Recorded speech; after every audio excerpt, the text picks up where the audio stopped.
Indo-Tibetan Border Police, one among the 7 Central Armed Police Forces, has inducted 2 women into the post of Assistant Commandant. This is through the UPSC conducted Assistant Commandant exam. These 2 women, Prakriti and Diksha, has acquired the rank of Assistant Commandant and entry-level officer rank in the paramilitary. Assistant Commandant, also known as Company Commander, is the person who is going to lead a company that is going to include around 135 men and women. In this video brought to you by Believers IAS Academy, I'll be discussing about Central Armed Police Forces and also the issue of women in military. Central Armed Police Forces is different from the Indian Army. The Indian Army comes under the Ministry of Defense. When we say military, Indian military, it will include Indian Army, Air Force and the Navy. All these 3 bodies come under Army, Navy and Air Force comes under the Ministry of Defense. But Central Armed Police Forces is a civilian agency which has the duties of that will be equal to that of the Army, but it comes under the Ministry of Home Affairs, which makes it a civilian agency. And they have multiple roles, multiple duties. Some of these Central Armed Police Forces, I'll discuss in brief which are these forces. Some among them are engaged in border guarding duties. Primarily the duty will be border guarding, but that doesn't mean the duty is limited to border guarding. They will be needed to serve in Maoist areas, counterinsurgency missions and so on. Some of these forces has the primary duty of dealing with border guarding duty. Some will have to deal with security of sensitive establishments like the government establishments, industries and so on. Some among these forces tackle law and order situation, their primary duty will be to engage with counter-terrorist operations, counter-Naxal operations and so on. They have the duty of assisting police in law and order situations. They help army in counter-insurgency, counter-terrorist operations. They have assisted army, like forces like BSF and CAPF has assisted army during the times of external aggression. The Central Armed Police Forces work along with both army and police in different roles assigned to them. If you might have seen news when counter-insurgency or counter-terrorism missions are going on in states like Kashmir, CRPF, BSF will be together coordinating with the police force and the army in order to take care of these missions. They even conduct election duty. During the election time, you can see that in various polling booths there will be security provided by these forces. It will include all forces, BSF, ITBP, CRPF, CISF, all are required to carry out these kind of duties. There are 7 Central Armed Police Forces. They will be CRPF, CISF, NSG, National Security Guard, BSF, SSB, Assam Rifles and also the Indo-Tibetan Border Police. CRPF.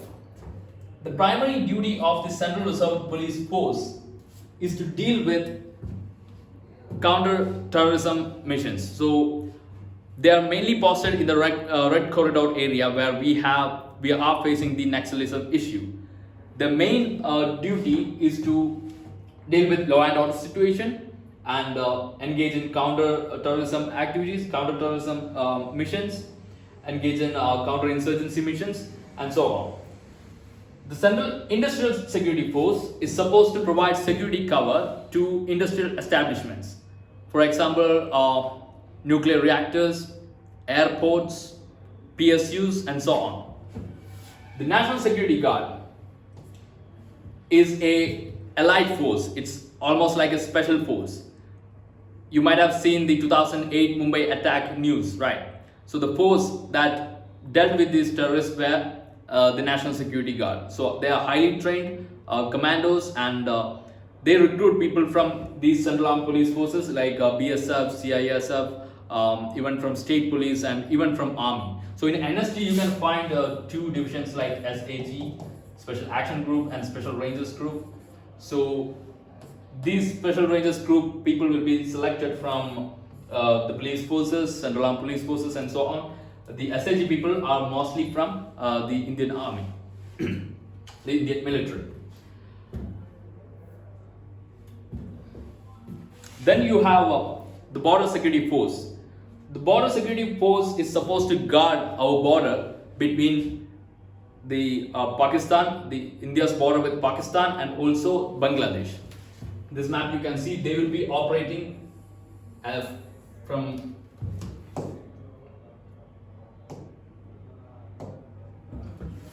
they'll be operating in this range and also in this Bangladesh border. Sahastra Seema Bal. This force's primary role is to guard the border of India with Nepal and Bhutan. Many of you might be thinking the border with Nepal and Bhutan is not at all, not an issue because we have very friendly, close relationship with these countries. So there is not much imminent threat in these areas. But there are issues like smuggling, trafficking that we face in these borders. So in order to deal with such issues, we need a allied force that stands out from the normal police force. We need a border management force. So that is what Sahastra Seema Bal does. And then we have Assam Rifles. Assam Rifles guards the border of India with Myanmar. The next body, Central Armed Police Force, is ITBP, Indo-Tibetan Border Police. From its name itself, you can understand that it guards the border with Tibet. That is right now under the control of China. So it guards essentially it guards the border with China. Now, although this is the primary duty of these forces, they will be required to serve in any part of the country when we face law and order situation. I mean, ITBP has been posted even in Afghanistan Council, India's consulate in Afghanistan. Like that, these forces will be like ITBP and BSF has been posted even in red corridor areas. So this is to maintain the versatility of these forces so that whenever required, they can act in the necessary manner. Women in Indian Army. Recently, women has been given permanent commission in the Indian Army. But something that we need to know is that they are not still given commanding roles when it comes to combat roles. So they are not inducted in combat roles. So the Supreme Court has asked the government to consider lifting the military's official ban on women in combat roles and to give them commanding roles. The Indian Air Force and the Indian Navy has given women opportunity to serve in combat roles. They have been made fighter pilots, but when it comes to Indian Army, this ban is still there. What the government says is that women are not fit to serve in ground combat roles, and male soldiers are not yet mentally schooled to accept women officers in command. They also say talents of confinement, motherhood, and child care are there for women, so they are not fit for serving in combat roles. This is the argument of the army. The CDS, of our country has told that it is not possible to induct women into combat roles, and it won't be effective.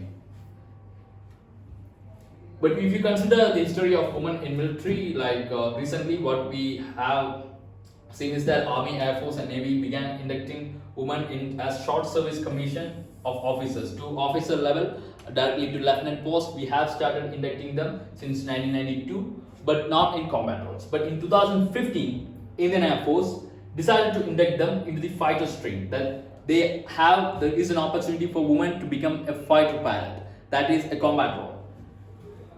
The Supreme Court has rejected the government stand of women officers' physiological limitations as being based on sex stereotypes and gender discrimination. So the decision of the army, in order to not give opportunity for women to serve in combat roles, has been criticized. The government's decision has been criticized by the Supreme Court by saying that it is sexist and it is gender discriminatory in nature. Still, we have not been able to give combat roles for women. So what can we do about it? First, changes has to be taken place. not just inside the army but in society in general. We need to change the kind of culture, norms and values that we are having right now, the kind of outdated values that we hold, that women should not be out there doing combat roles. They should be confined to the roles of motherhood and child taking care part. That we should get rid of. Then the senior military and political leadership has to bring this change. They have to take the discussion rather than supporting the age-old argument that women cannot be fit into these roles. They should take the first step in order to bring such kind of changes. The United States, the countries like United States, Israel. If you have seen Israel, every man and woman are supposed to do mandatory service in the army. That includes combat role. North Korea, France, Germany, Netherlands, Australia and Canada are countries that have women in frontline combat position in their military. It is the right, and also it is the right of every woman to pursue a career of her choice and reach the top, since equality is a constitutional guarantee.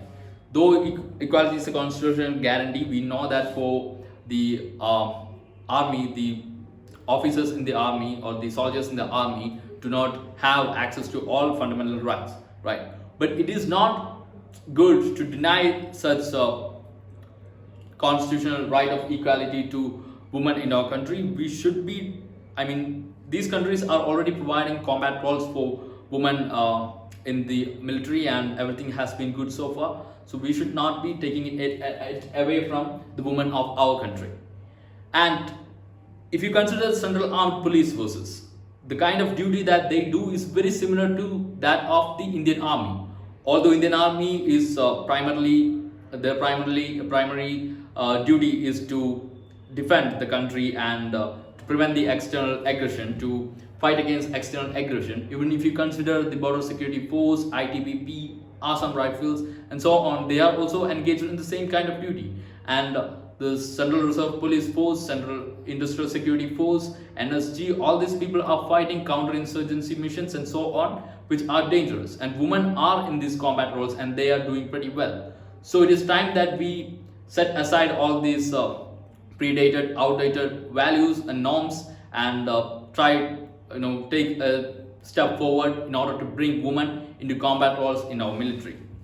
So that's all about it. For more such videos, you can subscribe our YouTube channel. You can also follow us on social media and join our Telegram channel, where you will be getting all the UPSC related updates. You can also visit our website, where you can contact us and ask us for any kind of guidance that you require.